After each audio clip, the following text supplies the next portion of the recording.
তুই তো কখনো রাত 2টার আগে ফোন দিস না, ঘটনা কি? তোকে আমাদের বাসার নতুন ভাড়াটিয়ার কথা বললাম না, আন্টিটা এত কিউট।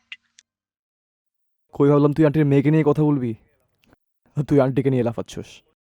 ফোন রাখ তুই, আমার এক্সারসাইজের মাঝখানে ফ্লো নষ্ট করে দিছিস তুই। ফোন রাখ।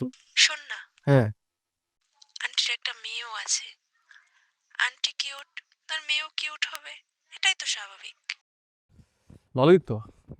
কিউট আন্টির কিউট মেয়ে। আচ্ছা, কালকে সকালে ভার্সিটি যাওয়ার আগে একবার দেখা করে যাব। এখন তুই ফোন রাখ, কালকে দেখা হবে। হ্যাঁ, ওকে ওকে, হ্যাঁ, টাটা, বাই বাই।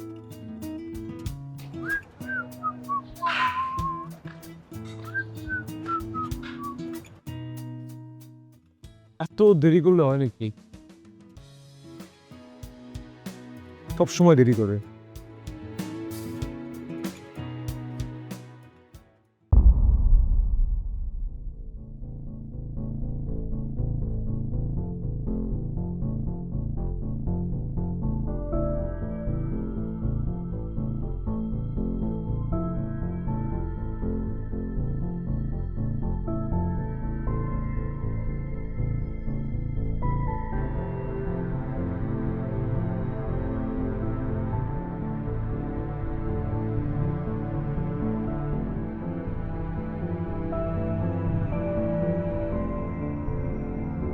আরে চল চল, দেরি হয়ে যাচ্ছে। আরে দাঁড়া দাঁড়া, তোর আন্টিটাকে দেখেছি, কিউট আন্টিটাকে। পরে দেখিস, চল। আরে দাঁড়া না, আরে পরে দেখিস, আমাকে টপিং এ যেতে হবে। দাঁড়া দাঁড়া, শপিং মানে? ওই যে মানুষ বলে না শপিং টপিং, তো শপিং করার মতো টাকা যেহেতু আমার কাছে নেই, তাহলে টপিং করবো। মানে ভ্যান্ডুল মার্কেট থেকে হালকা পাতলা কিছু কিনবো। আচ্ছা, তখন তুই আমাকে দেখে পকেটে কি যেন একটু লুকালি মনে হচ্ছে। তেমন কিছু না, কে যেন নিজেকে দুমড়ে মুচড়ে ফেলে দিয়েছে। তুই না মিথোলজি পড়তে পড়তে দিন দিন কেমন যেন একটা আধ্যাত্মিক হয়ে যাচ্ছিস। কিরে, আমি কি তোকে কিছু বলছি, তুই শুনছিস?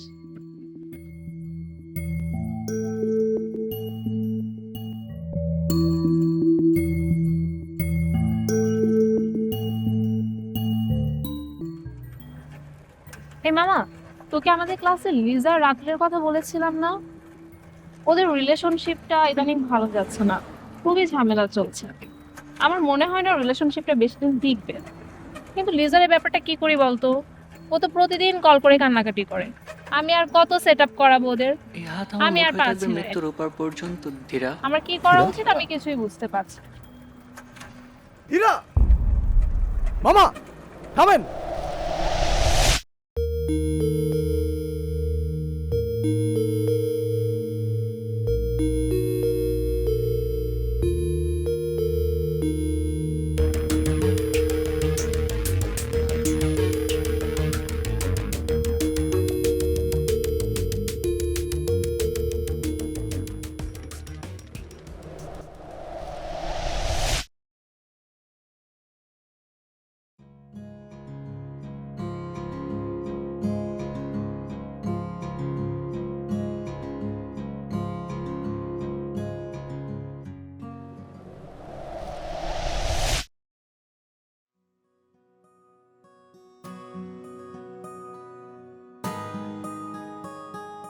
The number you are calling is unreachable at this moment.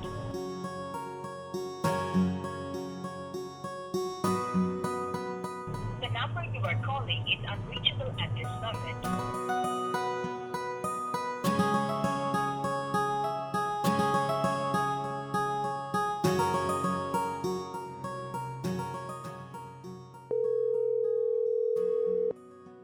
হ্যাঁ বল।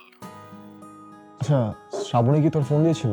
কই না তো, ও আমাকে ফোন করবে কেন? কিছু হয়েছে? জানি না, অ্যাকচুয়ালি কালকে রাত থেকে ও আমাকে 21টা ফোন দিয়েছে। ও তো নর্মালি এরকম করে না। আচ্ছা, একটা কথা বলতো, তোর জানা মতে ওর সাথে কি কারো প্রেম টেম আছে নাকি? আমাকে কেন জিজ্ঞেস করছিস?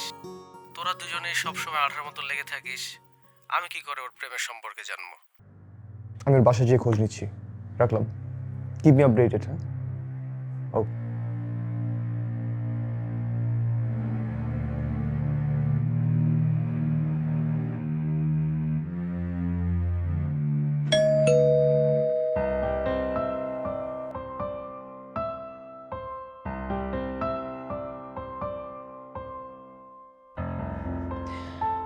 ভাড়াটি আন্টির মেয়েটা সুইসাইড করেছে।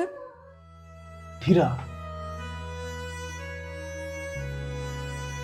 ওর রুমটা কোথায়?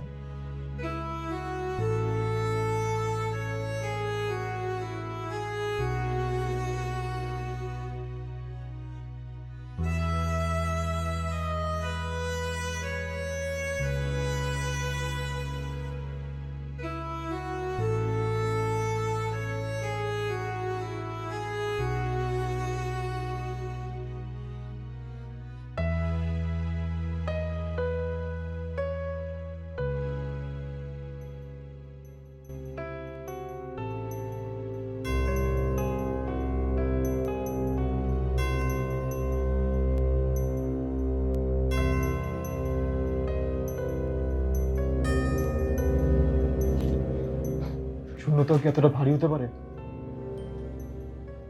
আমার না নিঃশ্বাস নিতে কষ্ট হচ্ছে।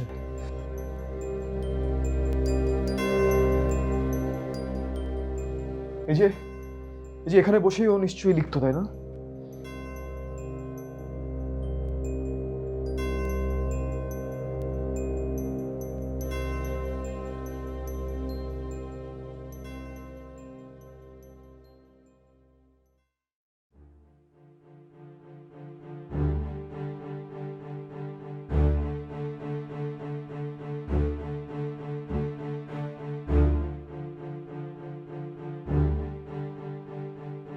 তুমি আমার জীবনে পড়া শেষ বইয়ের মতো, যার শেষ চ্যাপ্টারটা আমার চা।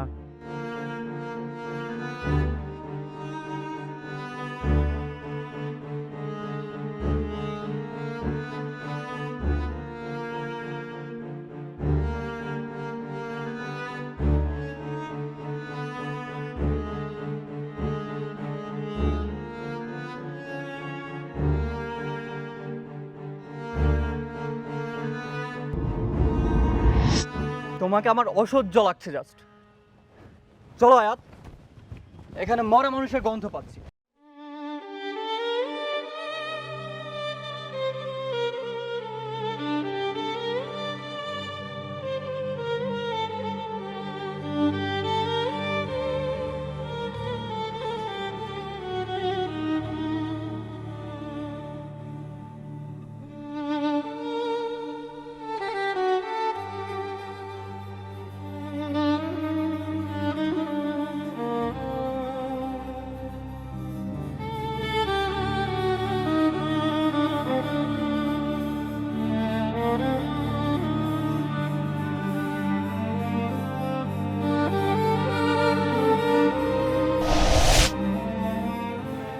এত কথা জমেছিল ধীরা, এত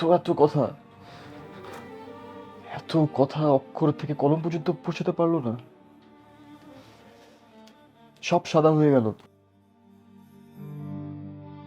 তুই কার সাথে কথা বলছিস কাবির? আমি তো কাউকে দেখছি না।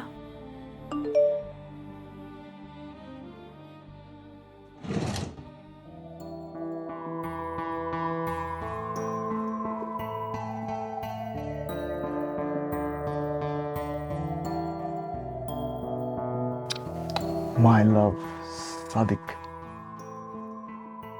is a culprit. চল।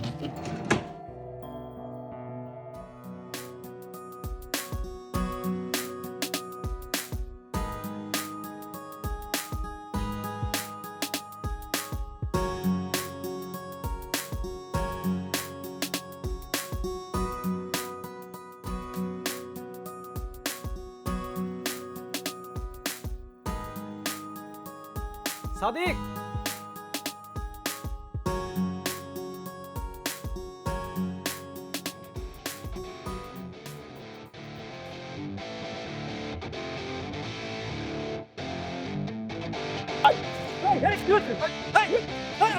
কি চাস তুই? সরি। পাগলামি করছিস কেন কাবির? পাগলামির একটা লিমিট।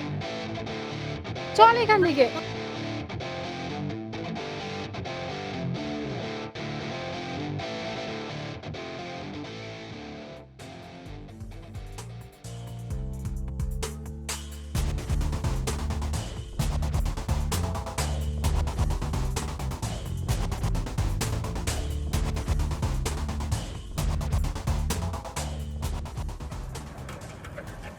একটা অপরিচিত মেয়ের জন্য মার খেলেন?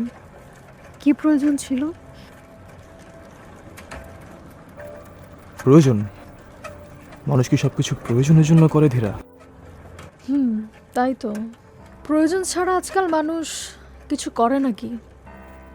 করে তো, কত কিছুই তো করে। এই ধরো আবেগে পড়ে, মায়ায় পড়ে, প্রেমে পড়ে, সবকিছুই আসলে মানুষ প্রয়োজনের বাইরে গিয়ে করে ধীরা। আচ্ছা, আপনি যে এলেন, বলে এসছেন নাকি না বলেই চলে? মানে? না মানে আপনি নিশ্চয়ই সরাসরি আমার সাথে দেখা করতে আসেননি, সাদিকের সাথে দেখা করে এসছেন। যারা চলে যায় তারা কি আসলে বলে যাবার সুযোগটুকু পায়? আমার সব কিছু আমি ওই চিঠিতেই লিখে দিয়েছিলাম। ওই চিরকুটটা, ওটা তো কোনো চিঠি ছিল না ধীরা, ওটা ছিল একটা হাহাকার। মানুষ যখন কোনো শব্দ পায় না, তখনই বোধ হয় সাদা কাগজে নিজের নাম লিখে ওভাবে প্রিয় মানুষের কাছে চিঠি পাঠিয়ে দিয়ে দেয় ধীরা। আচ্ছা, আপনি আমাকে ভয় পাচ্ছেন না কেন? আপনার তো আমাকে ভয় পাওয়া উচিত। আফটার অল আমি তো আর আপনাদের মতো মানুষ নই, তাই না? মানুষ ভয়ের চেয়ে বিস্ময় যখন বড় হয়ে যায় না, তখন মানুষ ভয় পেতে ভুলে যায়।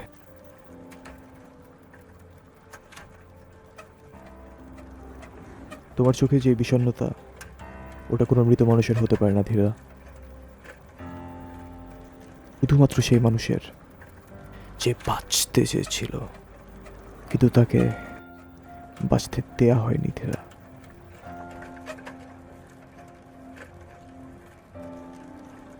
আমি সাদিককে খুঁজতে গিয়েছিলাম, ভেবেছিলাম আমি ওর চোখে অপরাধ বোধ দেখব, কিন্তু ও না দিব্যি হাসছিল, ঠিক আমার মতন করেই অন্য কাউকে মিথ্যা স্বপ্ন দেখাচ্ছিল। আচ্ছা বলুন তো, এই পৃথিবীর মানুষ কি এতটাই নিষ্ঠুর যে ঠকায় সে দিব্যি হাসে, আর যে বিশ্বাস করে সে ফুরিয়ে যায়? পৃথিবী নিষ্ঠুর না ধীরা, কোটি কয়েক মানুষ নিষ্ঠুর। তুমি একটা ভুল মানুষের জন্য নিজের জীবন দিয়েছো। সাদিক তোমাকে তোমার শরীরের জন্য চেয়েছিল, এবং সে নিজেও তোমার শরীর নিতে চেয়েছিল, তাই তোমাকে ব্যবহার করেছে ধীরা।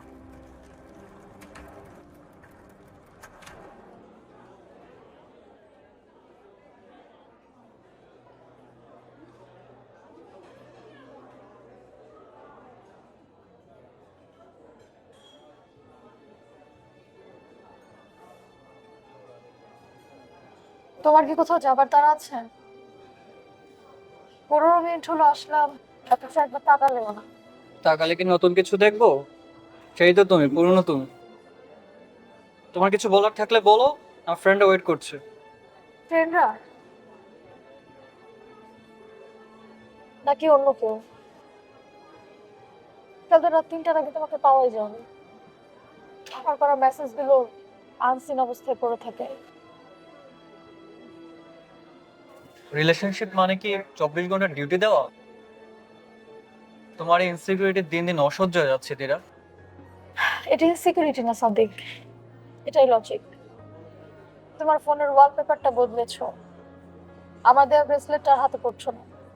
আচ্ছা বলো তো, এসব কেমনি এমনি হয়ে যাচ্ছে? শোনো, একটা কথা কান খুলে শোনে না, সময় বদলায়। তোমার সাথে কাটানোর সময়গুলো তখন ভালো লাগতো, এখন আর ভালো লাগে না, অসহ্য লাগে। তার মানে কি বলতে যাচ্ছ? এখন অন্য কাউকে ইন্টারেস্টিং লাগে, তাই তো? ইন্টারেস্টিং লাগে কিনা জানি না, কিন্তু তোমার এই প্রত্যেক দিনের নেগা কান্নার অভিযোগের থেকে দূরে থাকাটা অনেক বেটার। অন্য কেউ অন্তত আমাকে স্পেস দিতে জানো। স্পেস তো আসলে সেই দেয় সাদিক, যার হারানো হয়। আর আমার আমার জীবনের সবকিছু তো তোমাকে ঘিরে সাদিক।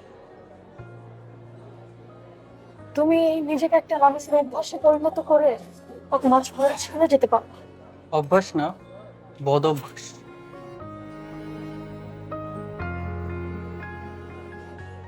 মানুষ যখন অনেক বেশি অ্যাভেলেবল হয়ে যায় তখন আর তার কোনো ভ্যালু থাকে না। তুমি আমার জীবনে পড়া শেষ বইয়ের মতো, যার শেষ চ্যাপ্টারটা আমার জানা। প্লিজ আমাকে এখন থেকে ভুলে যাওয়ার চেষ্টা করো।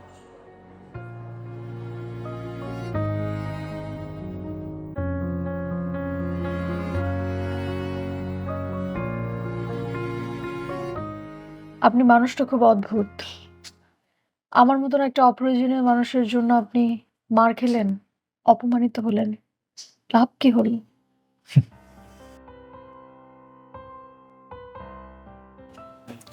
লাভ ক্ষতির হিসেব তো বণিকের জন্য দিলাম। এই পৃথিবীতে আমরা যা কিছু চোখের দেখা দেখি সবই প্রয়োজনের, কিন্তু যে পৃথিবীটা আমরা অনুভব করি সেটা হলো মায়ার। দেবতারা অমরত্ব ছেড়ে মরতে আসতেন মায়ার জন্য।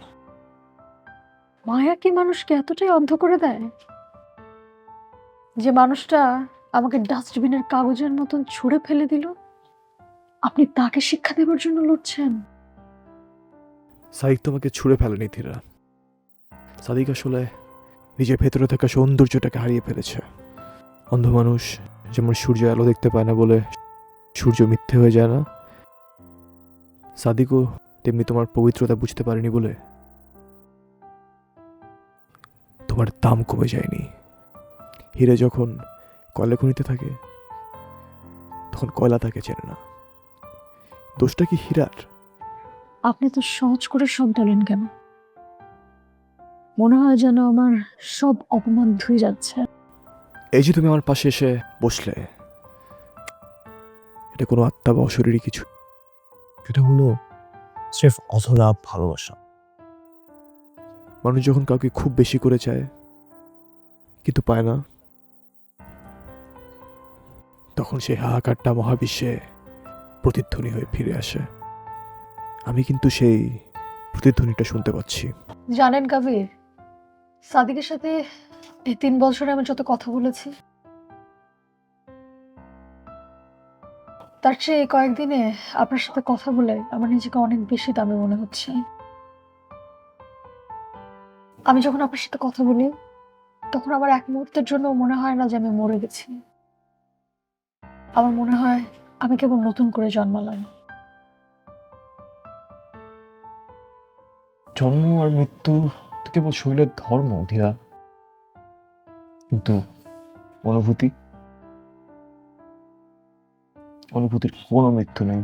তুমি আমার হৃদয় যে দরজায় করাঘাত করেছো সেখানে মৃত্যু পৌঁছতে পারবে না ধীরা। আপনাকে আগে কেন খুঁজে পেলাম না কবির? তাহলে হয়তো আজ আমার জন্য কাউকে কাঁদতে হতো না। সময় বোধহয় এভাবেই খেলা করে ধীরা। কেউ পায় কিন্তু চেনে না, আর কেউ চিনেও পায় না। তবে একটা কথা মনে রেখো, তুমি কিন্তু একা নও। যে চিঠিতে তুমি কিছুই লিখোনি তার প্রতিটি অক্ষর আমি পড়ে ফেলেছি ধীরা।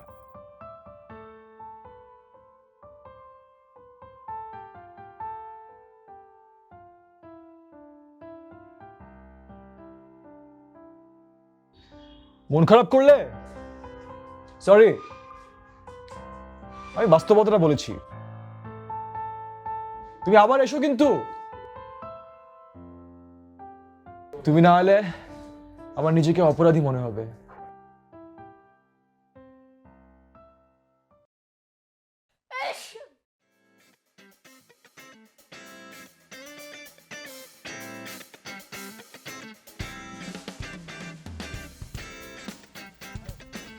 আরে কি অবস্থা? আচ্ছা উপরে উঠে বয় না।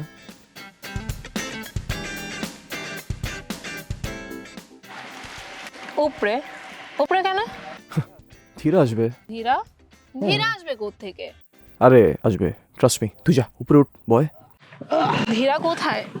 আরে আসবে তো, 100% আসবে, বিশ্বাস কর আমাকে। মামা চলো। কিরে তুই উপরে বয়।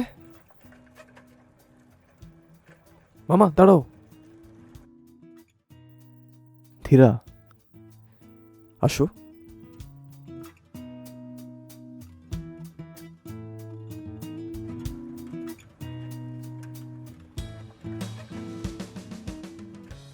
আপনার বন্ধুটা কিন্তু পুরো দুস্তুর একটা কমেডি ক্যারেক্টার। যদিও তার সাথে আমার খুব বেশি একটা কথা হয়নি, আমি তো তাদের বাসায় ওঠার দুদিনের মাথায়। আচ্ছা যাই হোক, কেমন আছেন আপনি? আমি তো সবসময় ভালো থাকি, বলতে পারো আমি অ্যাকচুয়ালি ভালো থাকার দলে। আচ্ছা তুমি কেমন আছো? ভালো ভালো থাকার ডেফিনেশনটা আসলে আমার জানা নেই, হয়তো ভালো থাকতেই ভুলে গেছি। ভালো থাকার জন্য আমরা কত লড়াই করি না? আসলে কেউ না ভালো থাকতে ভুলে, আমরা আমাদের খারাপ সময়গুলোকে এত বেশি প্রায়োরিটাইজ করি যে আমাদের ভালো সময়গুলোকেও খারাপ সময় মনে হয়। বাতাসের সাথে এত গুরুগম্ভীর কথা না বলে মেয়েদের সাথে বললেও ডজনে ডজনে প্রেম করতে পারত। তো আমি তো মেয়েদের সাথেই গল্প করছি। এই যে ধীরা, এই তো ধীরাকে বল যেন ভুল করে আমার কোলে না বসে, তাহলে কিন্তু আমি হার্ট অ্যাটাক করবো। কাবির, আপনার বন্ধুকে বলুন আমি ওর কোলে বসবো না। ওর ভয় পাওয়া দেখে তো আমার নিজেরই ভয় লাগছে। শোন, ধীরা বলেছে ও তোর কোলে বসবে না, তুই বরং সোজা হয়ে বসতে পারিস এখন।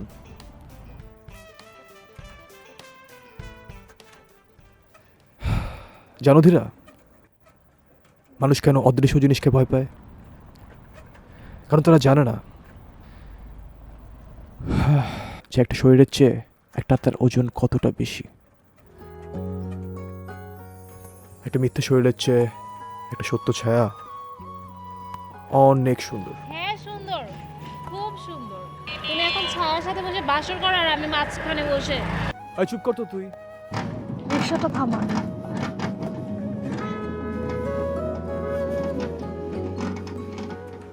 আমি আজ আসি তাহলে, আপনি মিস করলে আবার চলে আসবেন। তুই মিস করবে না?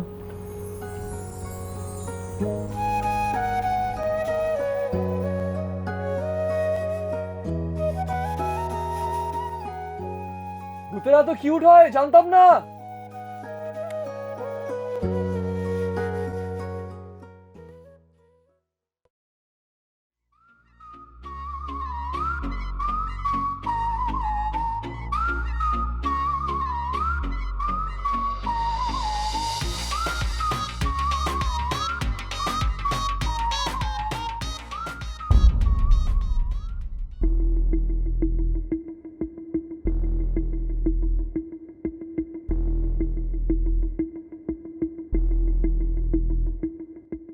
সাদিক, ডিটেকটিভদের মতো গন্ধে শুকে শুকে পৌঁছে যাওয়া তো তোমার অভ্যাস ছিল না? ওকে সাদিক। ও ও আয়াত, আমার আগামী 3টা বছর, এই 3টা বছরে আমি যতবার আয়নার সামনে দাঁড়িয়েছি না, আমি তোমাকে দেখতে পেয়েছি সাদিক। আমার প্রতিটা নিঃশ্বাসের হিসেব তো তোমার কাছে জমা থাকতো। শোনো ধীরা, তোমাকে একটা কথা বলি। মানুষ যখন একই গান বারবার শুনে সেই গানের সুরটাও একটা সময় একঘেয়ে হয়ে যায়। তুমি আমার কাছে সেই পুরনো সুরের মতো, বিষণ্ণ সুরের মতো, যা শুনতে শুনতে আমি ক্লান্ত। আর আমার ভেতর যে ভালোবাসা আমি তোমার জন্য তিল তিল করে গড়ে তুলেছিলাম, সেটার কি হবে? সাদিক, তুমি তো জানতে তোমাকে ছাড়া আমি একটা জীবন্ত লাশের মতো। সেই লাশের দায়ভার কে নেবে সাদিক? দেখুন ধীরা, কেউ কাউকে জ্যান্ত লাশ বানিয়ে দেয় না। মানুষ নিজেই নিজের অনুভূতির জন্য জ্যান্ত লাশ হয়ে যায়। সাদিক এখন আমাকে ভালোবাসে, আপনাকে নয়। এটা একটা সিম্পল লজিক। লজিক? আপনি কি জানেন, ও যখন প্রথম আমার হাত ধরেছিল, আমার তখন মনে হয়েছিল এই পৃথিবীর সকল অক্সিজেন শুধুই আমার জন্য। আর আজ যখন ও আপনার হাত ধরলো, ওই এক মুহূর্তে আমার মনে হয়েছে আমার পুরো পৃথিবীটা অক্সিজেন শূন্য হয়ে গেছে। আজকে যে কথাগুলো আমাকে বলছে না, এই প্রতিটা কথা একদিন ও আপনাকে বলবে। তুমি আমার পুরনো chapter. Just stop it Dhira. তোমার এই ফিলোসফি আর মেলোড্রামা অন্য কোথাও গিয়ে করো। একটা কথা বলছি, কান খুলে শুনে না। তোমাকে আমার অসহ্য লাগছে জাস্ট। চলো আয়াত, এখানে মরা মানুষের গন্ধ পাচ্ছি।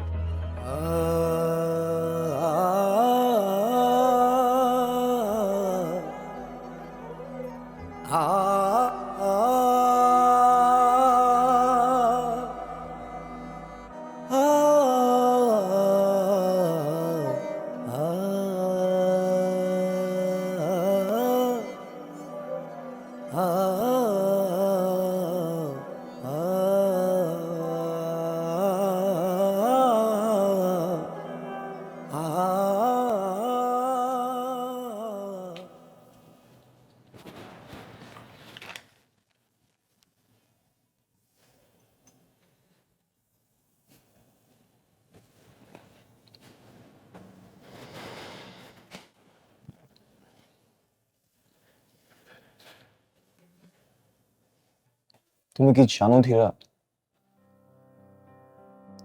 তোমার এই সাদা চিঠিটা পৃথিবীর সবচেয়ে দামি সাহিত্য। কারণ এখানে কোনো শব্দ নেই, আছে একটি শুদ্ধ আত্মার হাহাকার। ওটা তো শুধু একটা কাগজ কবির, যাকে দেবার কথা ছিল তার কাছে এটা মূল্যহীন। আর আপনি বা কেন এই কাগজটা আর এই ছায়ার পেছনে পড়ে আছেন? কেন পড়ে আছি?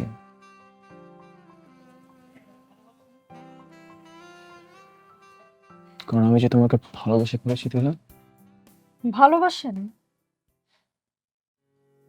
আপনি কি জানেন আপনি কি বলছেন? আমি তো আর নেই। একটা অস্তিত্বহীন সত্তাকে কি আসলে ভালোবাসা যায়? ভালোবাসা কি শুধু শরীর দিয়ে হয় ধীরা? শরীর তো একদিন মাটিতে মিশে যাবে।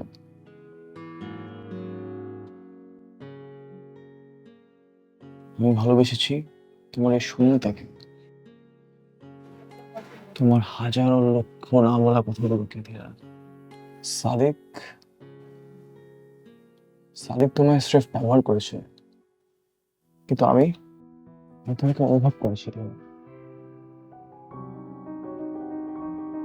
আমি সাদিককে খুঁজে বের করতে চাই ধীরা। আমি চাই তোমাকে হেল্প কর। না কবির, আপনি সাদিককে খুঁজে বের করবেন না। ও একটা অন্ধকার মানুষ। ও যেভাবে আমার জীবনটা তছনছ করে দিয়েছে, আমি কোনোভাবেই চাই না আপনার জীবনটা এমন হোক।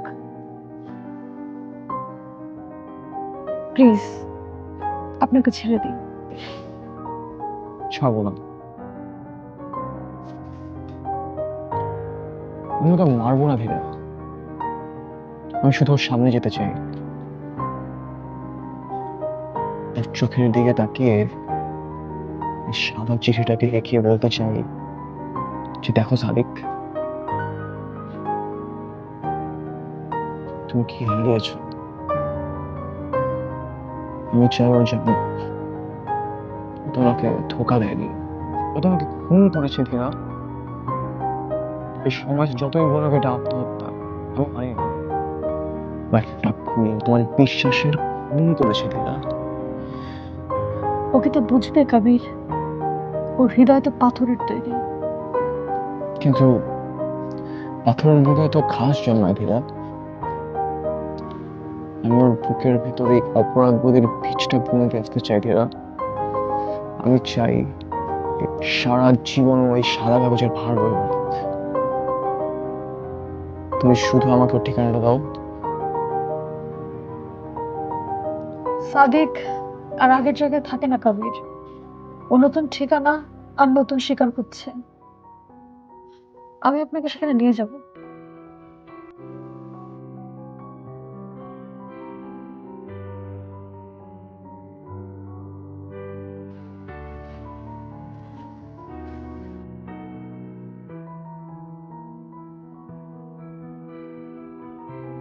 ওকে এখন এখানেই দাঁড়িয়ে থাকি না, এতই কি একাও? মানুষ যখন তার চোখের আলো হারিয়ে ফেলে, বাহিরের আলো তার সহ্য হয় না। সাদিক নিজেকে শাস্তি দেবার জন্যই এই অন্ধকার কূপটা বেছে নিয়েছে।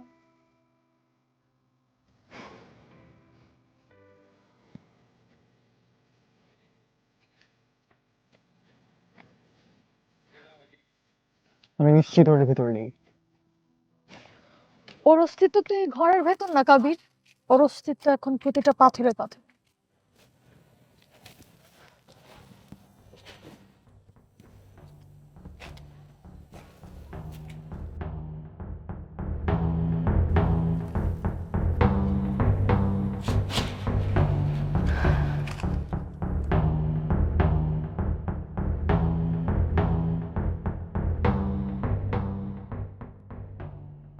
জানো ধীরা,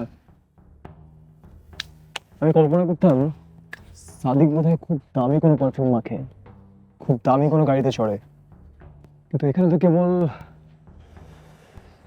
তো কেবল ধ্বংসস্তূপ। ও যখন আমার সঙ্গে ছিল তখন ও রাজপুত্র হতে চেয়েছিল, কিন্তু এখনো বুঝতে পেরেছে রাজপ্রাসাদটা আসলে ইটের দেয়াল না, রাজপ্রাসাদটা ছিল আমার মনের ভালোবাসা, যেই ঘর ও নিজেই ধ্বংস করেছে।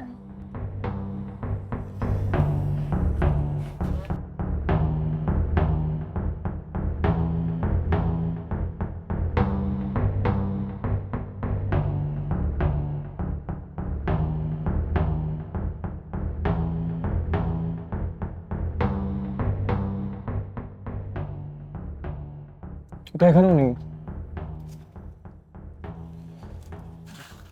এ তো পুরো ধ্বংসস্তূপ। আই থিঙ্ক অন্য কোথাও চলে গেছে। ও কোথাও যায়নি কাবির, ও আসলে পালানোর চেষ্টা করছে, কিন্তু ছায়া তো আর ফেলে আসা যায় না। আচ্ছা চলুন এখান থেকে বের হই, ওর গায়ের গন্ধ আমি আর সহ্য করতে পারছি না। চল এদিকে আসো। আচ্ছা ধীরা, তুমি কি ওকে এখনো ঘৃণা করো? ঘৃণা করবার জন্য তো হৃদয়ে জায়গা লাগে, ঘৃণা করবার মতন কোনো জায়গাই আমার হৃদয়ে অবশিষ্ট নেই, পুরোটাই তো আপনি দখল করে নিয়েছেন। আমি? সাদিক আমাকে মেরে ফেলেছে, কিন্তু আপনি আমাকে বাঁচিয়ে রেখেছেন। ঘৃণার জন্য তো আমি আমার এই নতুন জীবনটা নষ্ট করতে পারি না। আমি শুধু একবার চাই ও শুধু এইটুকু জানুক, ওর ওই এক মুহূর্তের অবহেলা আমার গোটা জীবনটাই শেষ করে দিয়েছে।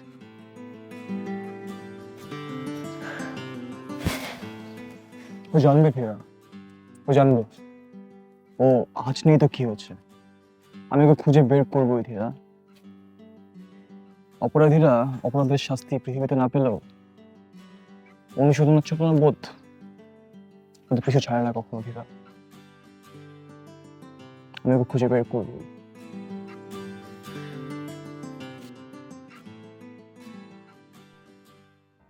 তুমি কখনো ভেবেছিলে ধীরা, তোমার হাজারো না বলা কথাগুলো শোনার জন্য একটা মানুষ এইভাবে রাতের পর রাত জেগে থাকবে? না, আমি তো ভেবেছিলাম আমার অস্তিত্ব ওই সাদা কাগজের মতোই মূল্যহীন হয়ে বাতাসের সঙ্গে মিলিয়ে যাবে। আচ্ছা, আপনি কেন এই ছায়াটার জন্য এত পাগল হচ্ছেন? কারণ এই ছায়াটি আমাকে শিখিয়েছে আলো ছাড়া অন্ধকার যেমন অর্থহীন, ভালোবাসা ছাড়াও জীবন ঠিক তেমনই একটা মরুভূমি। ধীরা, আমি তোমাকে কোনো রক্ত মাংসের মানুষ হিসেবে চাইছি না, কিন্তু আমি তোমাকে চাইছি আমার অস্তিত্বের একটা অংশ হিসেবে ধীরা। মানুষ তো গোলাপকে ভালোবাসে তার গন্ধ আর রঙের জন্য, আমি তো সেই গোলাপ যে ঝরে পড়ার পর ধুলোয় মিশে গেছে। আমাকে ভালোবেসে আপনি কি পাবেন? আমি তোমাকে পাবো, তোমার ওই এক চিমটি হাসি, তোমার ওই বিষণ্ণ চোখ দুটি, ওগুলো আমার কাছে পৃথিবীর শ্রেষ্ঠ সম্পদ ধীরা। ধীরা, আমি তোমাকে ভালোবাসি ধীরা। এই ভালোবাসা কোনো রকম প্রতিদানের অপেক্ষায় নেই ধীরা। তুমি কাল মিলিয়ে যাবে জানি, কিন্তু কিন্তু আমার এরকম হবে তুমি চিরকাল থেকে যাবে।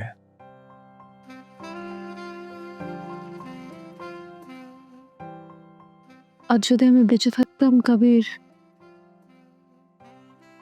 তবে এই ব্রহ্মাণ্ডের সব শব্দ দিয়ে বলতাম আমি শুধু আপনার হতে চাই। সাদিক, সাদিক আমার শরীর চেয়েছিল, আর আপনি চাইলেন আমার আত্মা। জানেন কবির, আমি না আজ হার মেনেও জিতে গেলাম। তুমি হারুনি ধীরা, তুমি জিতে গিয়েছো। আর তুমি জিতে গিয়েছো বলেই আমার মতো একটা মানুষের বুকে তোমার সিংহাসন গড়েছ ধীরা। আমি সাদিককে খুঁজছি শুধু প্রতিশোধ নিতে নয়, ওকে দেখতে। যে হীরা ও অবহেলায় ফেলে দিয়েছিল, সেই হীরার আলোয় আজ আমার পুরো পৃথিবী আলোকিত ধীরা। মানুষ চলে গেলেও তার মায়া থেকে যায়। আমি হয়তো থাকবো না, কিন্তু যখনই দক্ষিণা বাতাস আপনার কপালে ছোঁয়া দিয়ে যাবে, তখন বুঝবেন ওটা আমি। যখনই বৃষ্টি আপনার জানলার কাছে শব্দ করবে, আপনি বুঝে নেবেন ওটা আমার কান্না। আপনি আকাশের দিকে তাকালে ওই মুহূর্তে যদি কোনো তারা ছুটে বেড়ায়, বুঝে নেবেন ওটা আমি আপনার কাছে ছুটে আসছি।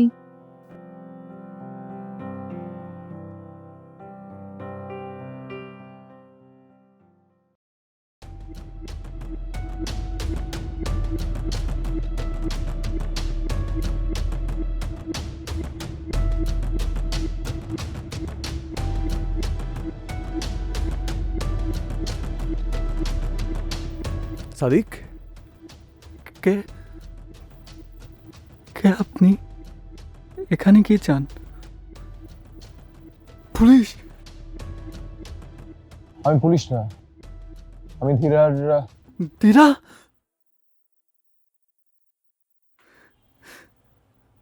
ধীরা নাই, ও আমাকে রেখে চলে গেছে। আয়া তো আমাকে ধোঁকা দিয়ে চলে গেছে, সবাই আমাকে রেখে চলে গেছে। ধীরা আপনাকে ছেড়ে যায়নি সাদিক। ও মরার আগে একটা শব্দও লিখতে পারেনি, কারণ আপনি ওর সব শব্দ কেড়ে নিয়েছেন। আপনি ওকে ধোঁকা দিয়েছেন, যেটা ও নিতে পারেনি। আর তাই দিন, কাগজটা আমাকে দিন, ওটা আমার। আমি ওর কাছে যেতে চেয়েছিলাম, কিন্তু আমি জানতাম ও আমাকে ক্ষমা করবে না। ক্ষমা করা বা না করার সুযোগ তো আপনি দেননি। আপনি ওকে মিথ্যা স্বপ্ন দেখিয়েছেন। আপনি ওকে ভালোবাসতেন না, আপনি ওকে স্রেফ আপনার একাকিত্ব কাটানোর খেলনা বানিয়েছিলেন। আমি ভুল করেছি, আমি জঘন্য মানুষ। আয়াত যখন ঠিক একইভাবে আমাকে ছেড়ে চলে গেছে, তখন আমি বুঝতে পারছি দিনার প্রতিটা রাত কত কষ্টে কাটছে। কিন্তু আমি জানতাম না ও চলে যাবে এইভাবে। আপনি ওকে মেরে ফেলেছেন। ও ঠিক আপনার পাশেই দাঁড়িয়ে আছে। অথচ দেখুন, আপনি ওকে দেখতেও পাচ্ছেন না, অনুভবটা করতে পারছেন না। আমার কি মনে হয় জানেন, আপনি কখনোই প্রেমিক ছিলেন, হতেও পারবেন না। আপনি প্রেমিক হলে ঠিকই ধীরের অবস্থা টের পেতেন।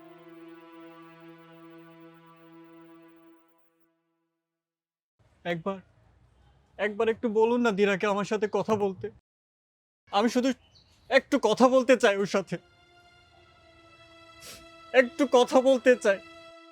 আমিও বাঁচতে চাই না, আমিও দিরার কাছে চলে যেতে চাই। আপনি মরে গেলে এই সাদা কাগজের ওজন কে বয়ে বেড়াবে?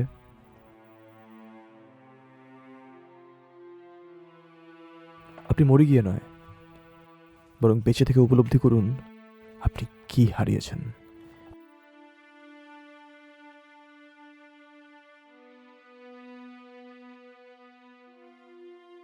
ওকে ওর উত্তর পেয়েছে কবির। হ্যাঁ ধীরা, ও এখন নিজের তৈরি নরকে পুড়ছে।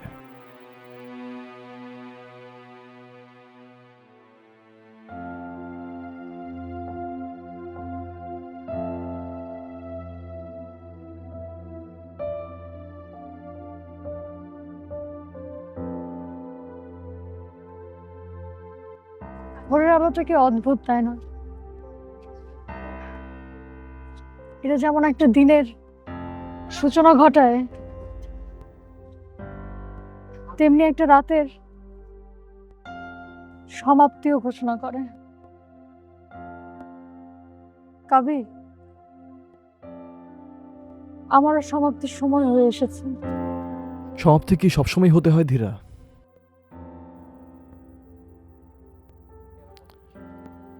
তুমি তো চাইলেই আমার গল্পের চিরস্থায়ী চরিত্র হতে পারতে।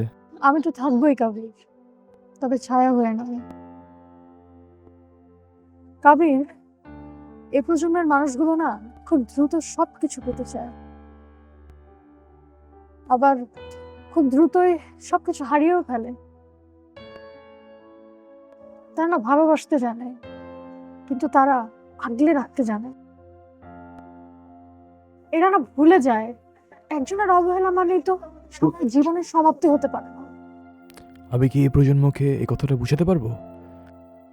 আমি কি পারবো তাদের বলতে যে একটা ভুল মানুষের জন্য জীবন দেওয়াটা কত বড় ভুল, কতটা বড় পাপ?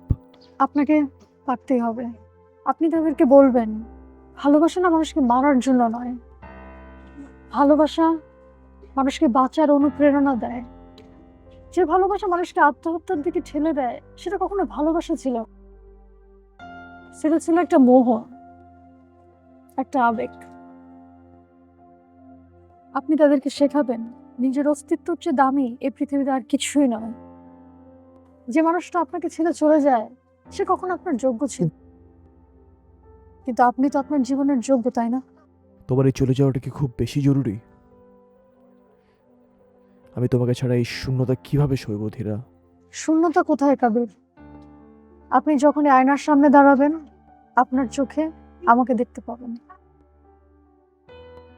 আমি তো আপনার সে বিশ্বাস হয়ে বেঁচে থাকবো যে আপনাকে শেখাবে মরে যাওয়া আসলে অনেক সহজ, কিন্তু বেঁচে থাকাটা একটা শিল্প। এই যে আপনি আমাকে ভালোবেসেছেন, এটাই তো আমার সার্থকতা। আমি মরে গিয়েও প্রমাণ করে গেলাম এই নিষ্ঠুর পৃথিবীতে আপনার মতন একজন কবির আছে, যে একটা ছায়াকেও ভালোবাসতে জানে, শ্রদ্ধা করতে জানে, আগলে রাখতে জানে।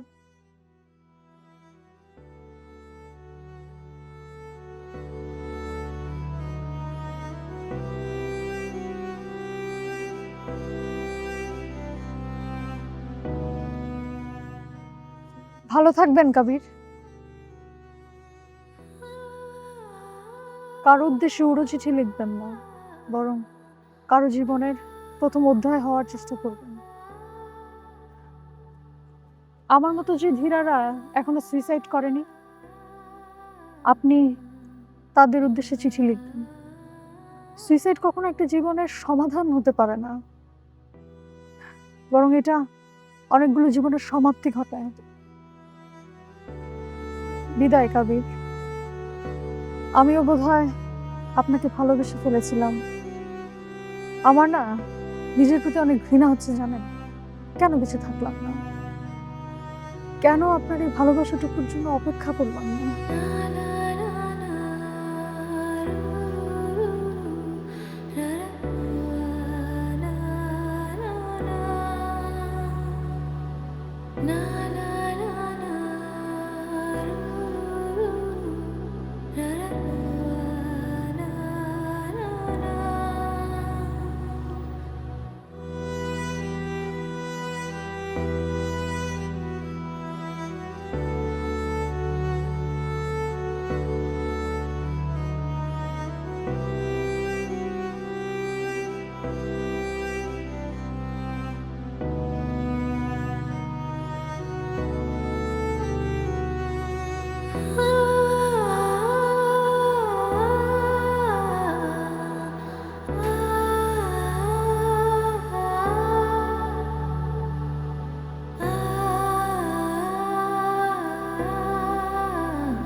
এই ধীরা, ভালোবাসার কোনো শেষ নেই। যেখান থেকে ভালোবাসার শেষ, ওখান থেকে আবার শুরু করা যায়। তুমি গেলে না ধীরা, তুমি আমার ভেতর এক নতুন কাবিরকে জন্ম দিয়ে গেলে।